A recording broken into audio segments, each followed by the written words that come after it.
Susilo Bambang Yudhoyono, yang lebih dikenal dengan singkatan SBY, adalah Presiden ke-6 Republik Indonesia, lahir di Pacitan, Jawa Timur, pada 9 September tahun 1949 dari pasangan Raden Soekotjo dan Siti Habibah. Susilo Bambang Yudhoyono menempuh pendidikan dasar hingga menengah di Jawa Timur sebelum melanjutkan pendidikan militer di Akademi Angkatan Bersenjata Republik Indonesia, Akabri, Magelang. Ia lulus sebagai lulusan terbaik pada tahun ke-1973. Selanjutnya, SBY memperdalam ilmu pengetahuan melalui pendidikan lanjutan, baik di dalam maupun luar negeri, yang memperkuat kapasitas akademik dan kepemimpinannya dalam bidang pertahanan dan pemerintahan.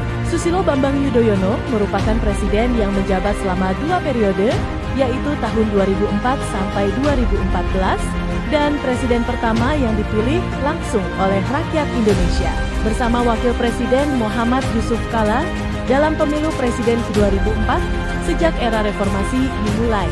Susilo Bambang Yudhoyono merupakan presiden Indonesia pertama yang menyelesaikan masa jabatan selama 5 tahun dan berhasil terpilih kembali untuk periode. Ia berhasil melanjutkan pemerintahannya untuk periode kedua bersama Wakil Presiden Budiono. Beliau dikenal sebagai pemimpin yang berlatar belakang militer dan akademisi. Kepemimpinannya menandai era penguatan demokrasi, stabilitas politik, dan reformasi tata kelola pemerintahan di Indonesia.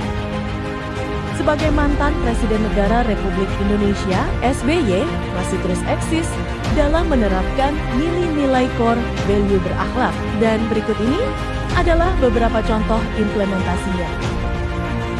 Pada orientasi pelayanan, SBY menunjukkan kepedulian tinggi terhadap pelayanan publik, khususnya saat terjadi bencana alam. Pada 26 Desember tahun 2004, terjadi tsunami Aceh yang menewaskan ratusan ribu orang. SBY segera menetapkan Aceh sebagai daerah darurat bencana, membentuk Badan Rehabilitasi dan Rekonstruksi BUR Aceh Nias pada 2005, dan turun langsung ke Aceh untuk memastikan bantuan dan pemulihan berjalan dengan cepat dan tepat. Pada poin akuntabel, SBY menekankan pemerintahan yang bersih dan bertanggung jawab. Pada masa pemerintahannya, SBY secara terbuka mendukung pemberantasan korupsi melalui penguatan Komisi Pemberantasan Korupsi (KPK), termasuk saat terjadi kasus besar seperti pengungkapan kasus korupsi besar pada 2009 sampai 2012. Meskipun melibatkan pejabat tinggi, ia menegaskan bahwa proses hukum harus berjalan transparan dan sesuai aturan.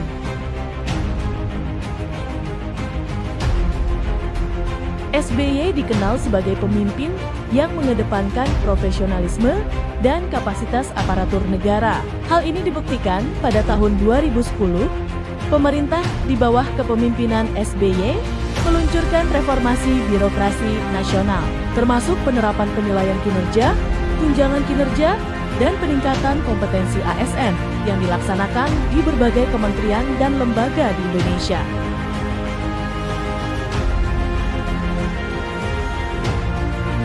SBY juga merupakan presiden yang sangat menjaga persatuan dan toleransi di tengah keberagaman bangsa. Pada era 2004 sampai 2014, SBY aktif menghadiri dan mendukung kegiatan dialog lintas agama di Indonesia dan forum internasional, seperti Bali Demokrasi Forum dimulai 2008 di Bali, yang bertujuan memperkuat toleransi, demokrasi, dan keharmonisan antar bangsa.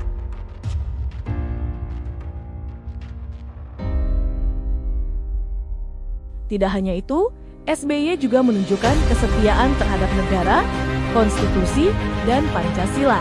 Hal ini terlihat saat SBY menandatangani dan mengawal pelaksanaan Perjanjian Damai Helsinki pada 15 Agustus tahun 2005 di Helsinki, Finlandia, yang mengakhiri konflik berkepanjangan di Aceh demi menjaga keutuhan NKRI. SBY juga mampu menyesuaikan kebijakan nasional terhadap tantangan. Hal ini dibuktikan pada saat terjadi krisis ekonomi global 2008, SBY mengambil kebijakan stimulus ekonomi dan perlindungan sosial di Indonesia untuk menjaga stabilitas ekonomi nasional. Kebijakan ini diterapkan secara nasional dan berhasil menjaga pertumbuhan ekonomi Indonesia tetap stabil.